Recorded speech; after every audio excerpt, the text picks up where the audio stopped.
Assalamualaikum dan selamat sejahtera. Nama Cikgu Syahira. Semoga semua pelajar cikgu berada dalam keadaan yang ceria dan semangat untuk belajar pada hari ini.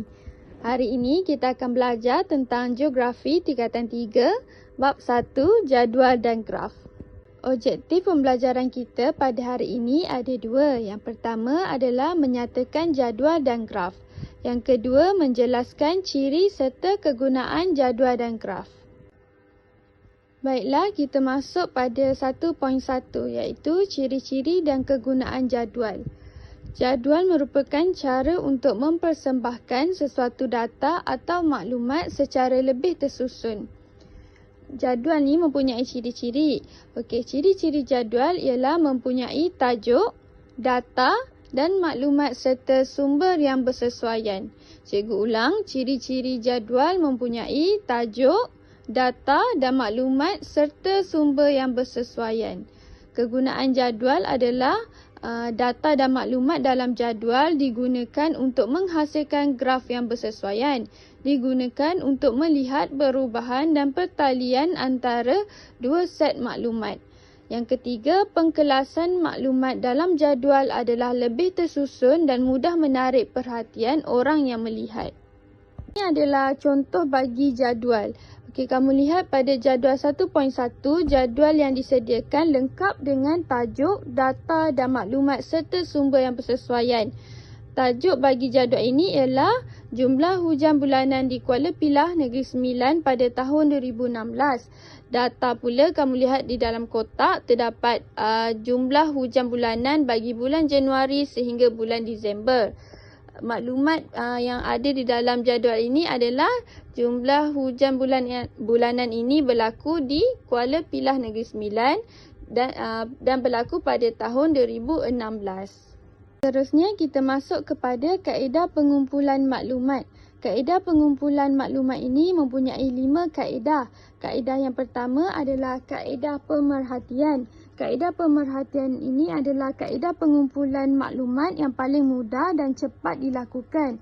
Maklumat yang hendak dikumpul dapat diperoleh melalui pemerhatian dan mencatat perkara-perkara yang berkaitan dengan maklumat yang hendak dikumpul. Yang kedua pula adalah kaedah temu bual. Kaedah temu bual adalah kaedah pengumpulan maklumat secara lisan melalui perjumpaan atau soal jawab dengan seseorang. Kaedah ini sesuai untuk mengumpul data atau maklumat yang berkait dengan berita, pendapat atau nasihat. Yang ketiga, banci. Banci adalah kaedah pengumpulan maklumat yang berkaitan dengan sesuatu jumlah yang dihitung.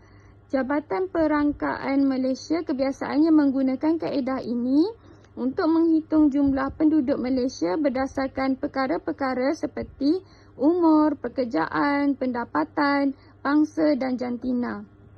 Yang keempat adalah soal selidik. Kaedah pengumpulan maklumat melalui soal selidik dilakukan dengan mengedarkan borang soal selidik kepada orang ramai.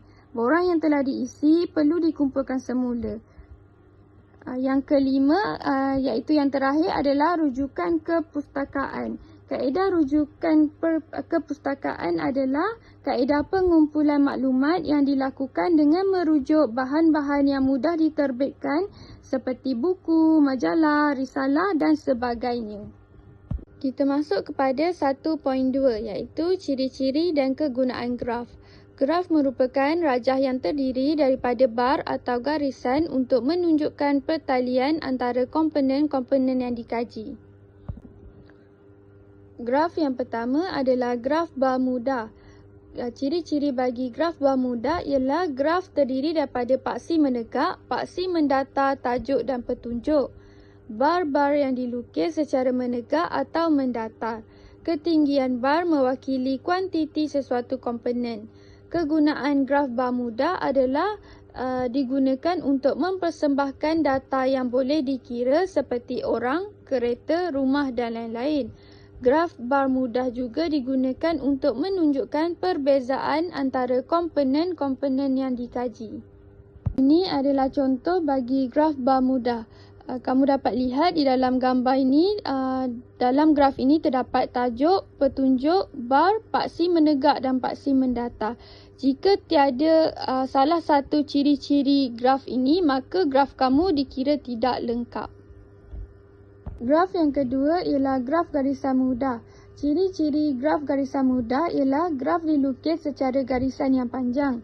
Garisan yang curam menggambarkan perubahan yang besar, manakala garisan yang landai menggambarkan perubahan yang kecil. Jika garisan mendatar bermakna tiada perubahan yang berlaku pada nilai yang berkenaan dalam tempoh masa tertentu.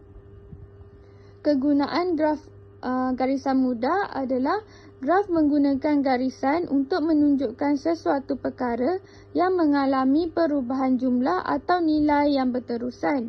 Seterusnya, data yang dipersembahkan menggunakan graf garisan ialah maklumat min suhu bulanan, perubahan penduduk, jualan barang atau produk, pengeluaran hasil tanaman dan lain-lain. Ini merupakan contoh bagi graf garisan mudah, iaitu dalam graf garisan mudah ini mestilah mempunyai tajuk, paksi mendata dan paksi menegak. Berbeza dengan graf bar mudah, graf garisan mudah ini tidak mempunyai petunjuk. Kerana graf garisan mudah ini hanya mempunyai satu garisan yang menunjukkan tinggi atau rendah nilai sesuatu komponen. Graf yang terakhir ialah graf gabungan. Ciri-ciri graf gabungan ialah graf gabungan merupakan gabungan graf bar mudah dan graf garisan. Graf gabungan ini menunjukkan dua maklumat yang berlainan dalam satu graf. Kegunaan graf gabungan adalah untuk menunjukkan perubahan atau perbezaan antara dua perkara yang saling berkait. Graf gabungan ini sesuai digunakan untuk data dan maklumat seperti suhu dan hujan, harga jualan dan pengeluaran. Ini merupakan contoh bagi graf gabungan.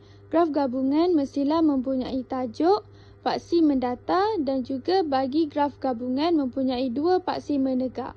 Itu saja pengajaran kita pada hari ini. Kita berjumpa lagi pada pengajaran yang seterusnya. Sekian, terima kasih.